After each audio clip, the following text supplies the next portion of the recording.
Hello friends and welcome to tonight's edition of Bedtime Story for Grown-Ups.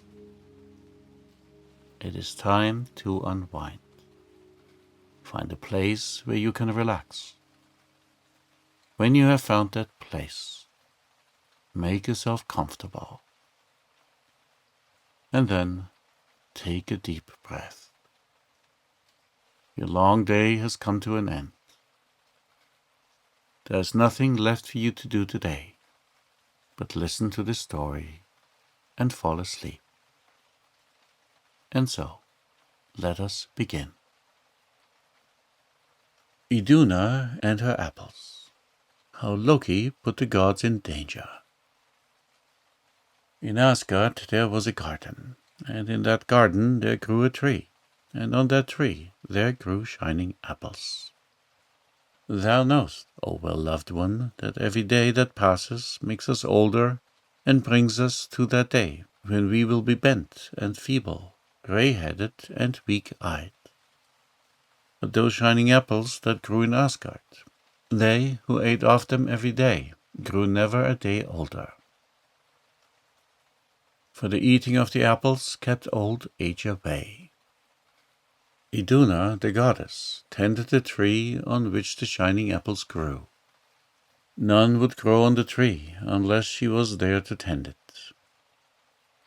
No one but Iduna might pluck the shining apples.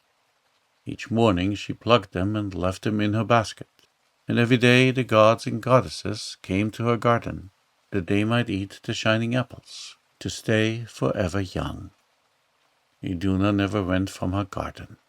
All day and every day she stayed in the garden or in her golden house beside it. And all day and every day she listened to Bragi, her husband, tell a story that never had an end. Ah, but a time came when Iduna and her apples were lost to Asgard, and the gods and goddesses felt old age approach them. How all that happened shall be told to thee, O well-beloved. Odin, the father of the gods, often went into the land of men to watch over their doings. Once he took Loki with him, Loki the doer of good and the doer of evil. For a long time they went traveling through the world of men. At last they came near Jotunheim, the realm of the giants. It was a bleak and empty region. There were no growing things there, not even trees with berries. There were no birds. There were no animals. As Odin, the father of the gods, and Loki, the doer of good and the doer of evil, went through this region, hunger came upon them. But in all the land around they saw nothing that they could eat. Loki, running here and running there, came at last upon a herd of wild cattle. Creeping up on them, he caught hold of a young bull and killed him. Then he cut up the flesh into strips of meat. He lighted a fire and put the meat on spits to roast. While the meat was being cooked, Odin, the father of the gods, a little way off, sat thinking on the things he had seen in the world of men. Loki made himself busy, putting more and more logs on the fire. At last he called to Odin, and the father of the gods came and sat down near the fire to eat the meal. But when the meat was taken off the cooking spits, and when Odin went to cut it, he found that it was still raw. He smiled at Loki for thinking the meat was cooked, and Loki, troubled that he had made a mistake, put the meat back and put more logs upon the fire. Again Loki took the meat off the cooking spits and called Odin to the meal. Odin, when he took the meat that Loki brought him, found that it was as raw as if it had never been put upon the fire. "Is this a trick of yours, Loki?" he said. Loki was so angry at the meat being uncooked that Odin saw he was playing no tricks. In his hunger he raged at the meat, and he raged at the fire. Again he put the meat on the cooking spits, and put more logs on the fire. Every hour he would take up the meat.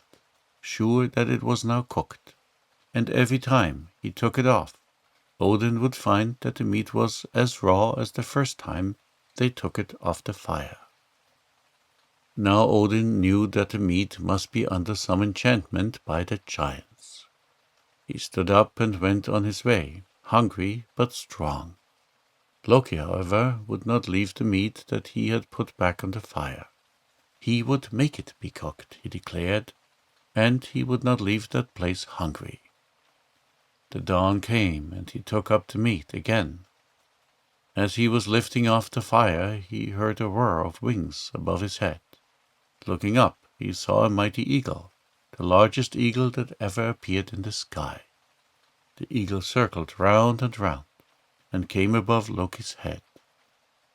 "Canst thou not cook thy food?" the eagle screamed to him. "I cannot cook it," said Loki. "I will cook it for thee, if thou wilt give me a share," screamed the eagle. "Come then and cook it for me," said Loki. The eagle circled round until he was above the fire. Then, flapping his great wings over it, he made the fire blaze and blaze. A heat that Loki had never felt before came from the burning logs. In a minute he drew the meat from the spits and found it was well cooked. "My share, my share! Give me my share!" the eagle screamed at him. He flew down and, seizing on a large piece of meat, instantly devoured it. He seized on another piece. Piece after piece he devoured until it looked as if Loki would be left with no meat for his meal. As the eagle seized on the last piece, Loki became very angry indeed. Taking up the spit on which the meat had been cooked, he struck at the eagle. There was a clang as if he had struck some metal. The wood of the spit did not come away. It stuck to the breast of the eagle. But Loki did not let go his hold on the spit. Suddenly the eagle rose up in the air.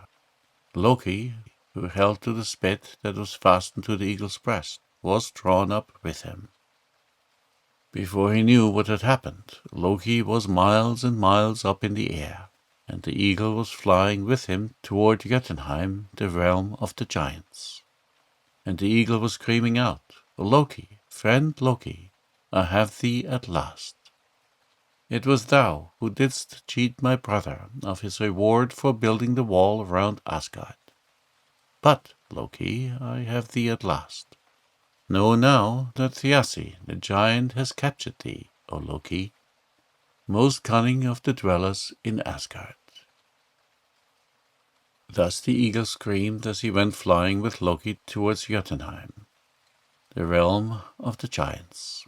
They passed over the river that divides Jotunheim from Midgard, the world of men, and now Loki saw a terrible place beneath him, a land of ice and rock. Great mountains were there. They were lighted by neither sun nor moon, but columns of fire thrown up now and again through cracks in the earth or out of the peaks of the mountains. Over a great iceberg the eagle hovered. Suddenly he shook the spit from his breast, and Loki fell down on the ice. The eagle screamed out to him, "Thou art in my power at last, O thou most cunning of all dwellers in Asgard." The eagle left Loki there and flew within a crack in the mountain. Miserable indeed was Loki upon that iceberg. The cold was deadly. He could not die there, for he was one of the dwellers in Asgard, and death might not come to him that way. He might not die, but he felt bound to that iceberg with chains of cold. After a day his captor came to him, not as an eagle this time, but in his own form, Thiassi the giant. "Wouldst thou leave thine iceberg, Loki," he said, "and return to thy pleasant place in Asgard? Thou dost delight in Asgard, although only by one half dost thou belong to the gods. Thy father, Loki, was the wild giant." "Oh, that I might leave this iceberg," Loki said, with the tears freezing on his face. "Thou mayest leave it when thou showest thyself ready to pay thy ransom to me," said Thiassi. "Thou wilt have to get me the shining apples that Iduna keeps in her basket." "I cannot get Iduna's apples for thee, Thiassi," said Loki. "Then stay upon the iceberg," said Thiassi, the giant. He went away and left Loki there with the terrible winds buffeting him as with blows of a hammer. When Thiassi came again and spoke to him about his ransom, Loki said, "There is no way of getting the shining apples from Iduna." "There must be some way, O cunning Loki," said the giant. "Iduna, although she guards well the shining apples, is simple-minded," said Loki. "It may be that I shall be able to get her to go outside the wall of Asgard. If she goes, she will bring her shining apples with her, for she never lets them go out of her hand except when she gives them to the gods and the goddesses to eat. Make it so that she will go beyond the wall of Asgard," said the giant. "If she goes outside of the wall, I shall get the apples from her. Swear by the World Tree that thou wilt lure Iduna beyond the wall of Asgard. Swear it, Loki, and I shall let thee go." "I swear it by Yggdrasil, the World Tree, that I will lure Iduna beyond the wall of Asgard if thou wilt take me off this iceberg," said Loki. Then Thiassi changed himself into a mighty eagle, and taking Loki in his talons, he flew with him over the stream that divides Jotunheim, the realm of the giants, from Midgard, the world of men. He left Loki on the ground of Midgard, and Loki then went on his way to Asgard. Now Odin had already returned, and he had told the dwellers in Asgard of Loki's attempt to cook the enchanted meat. All laughed to think that Loki had been left hungry for all his cunning. Then when he came into Asgard looking so famished, they thought it was because Loki had had nothing to eat. They laughed at him more and more, but they brought him into the feast hall, and they gave him the best of food with wine out of Odin's wine cup. When the feast was over, the dwellers in Asgard went to Iduna's garden, as was their wont. There sat Iduna in the golden house that opened on her garden. Had she been in the world of men, every one who saw her would have remembered their own innocence, seeing one who was so fair and good. She had eyes blue as the blue sky, and she smiled as if she were remembering lovely things she had seen or heard. The basket of shining apples was beside her. To each god and goddess Iduna gave a shining apple. Each one ate the apple given, rejoicing to think that they would never become a day older. Then Odin, the father of the gods, said the runes that were always said in praise of Iduna, and the dwellers in Asgard went out of Iduna's garden, each one going to his or her own shining house. All went except Loki, the doer of good and the doer of evil. Loki sat in the garden, watching fair and simple Iduna. After a while she spoke to him and said, "Why dost thou still stay here, wise Loki?" To look well on thine apples," Loki said. "I am wondering if the apples I saw yesterday are really as shining as the apples that are in thy basket." "There are no apples in the world as shining as mine," said Iduna. "The apples I saw were more shining," said Loki. "Aye, and they smelled better, Iduna." Iduna was troubled at what Loki, whom she deemed so wise, told her. Her eyes filled with tears that there might be more shining apples in the world than hers. "Oh, Loki," she said, "it cannot be. No apples are more shining, and none smell so sweet as the apples I pluck off the tree in my garden." Go then and see, said Loki. Just outside Asgard is the tree that has the apples I saw. Thou, Iduna, dost never leave thy garden, and so thou dost not know what grows in the world. Go outside of Asgard and see. I will go, Loki, said Iduna, the fair and simple. Iduna went outside the wall of Asgard. She went to the place Loki had told her that the apples grew in. But as she looked this way and that way, Iduna heard a roar of wings above her. Looking up, she saw a mighty eagle, the largest eagle that had ever appeared in the sky. She drew back toward the gate of Asgard. Then the great eagle swooped down. Iduna felt herself lifted up, and then she was being carried away from Asgard. Away, away, away over Midgard where men lived. Away toward the rocks and snow of Jotunheim.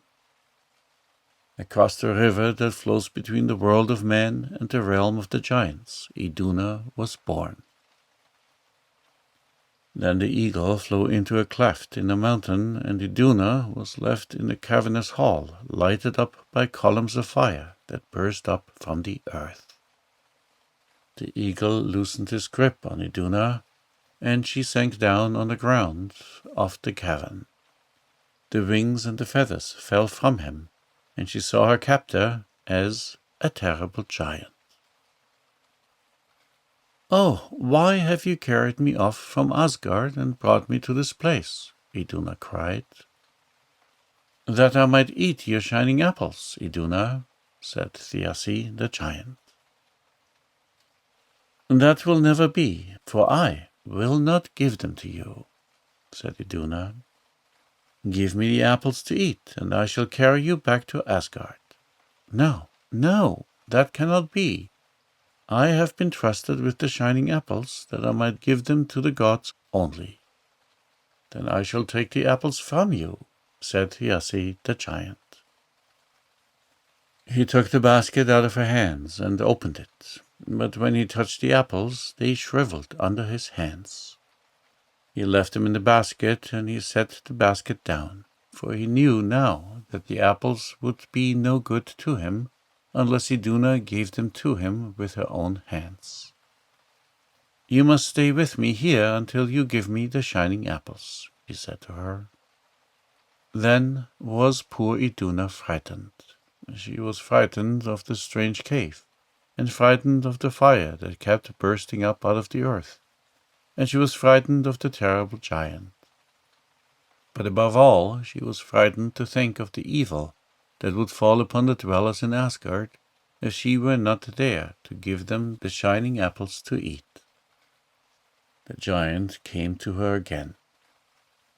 But still Iduna would not give him the shining apples, and there in the cave she stayed, the giant troubling her every day, and she grew more and more fearful as she saw in her dreams the dwellers in Asgard go to her garden, go there, and not being given the shining apples, feel and see a change coming over themselves and over each other. It was as Iduna saw in her dreams. Every day the dwellers in Asgard went to her garden, Odin and Thor, Hödur and Baldur, Tyr and Heimdall, Vidar and Vali, and Frigga, Freya, Nanna and Sif. There was no one to pluck the apples of their tree, and a change began to come over the gods and goddesses. They no longer walked lightly, their shoulders became bent, their eyes no longer were as bright as dewdrops. And when they looked upon one another, they saw the change. Age was coming upon the dwellers in Asgard. They knew that the time would come when Frigga would be grey and old, when Sif's golden hair would fade, when Odin would no longer have his clear wisdom, and when Thor would not have strength enough to raise and fling his thunderbolts. And the dwellers in Asgard were saddened by this knowledge, and it seemed to them that all brightness had gone from their shining city. Where was Iduna, whose apples would give back youth and strength and beauty to the dwellers in Asgard? The gods had searched for her through the world of men. No trace of her did they find. But now Odin, searching through his wisdom, saw a means to get knowledge of where Iduna was hidden.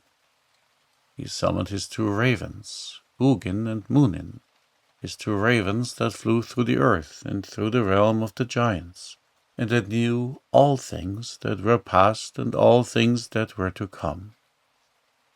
He summoned Hugin and Munin, and they came.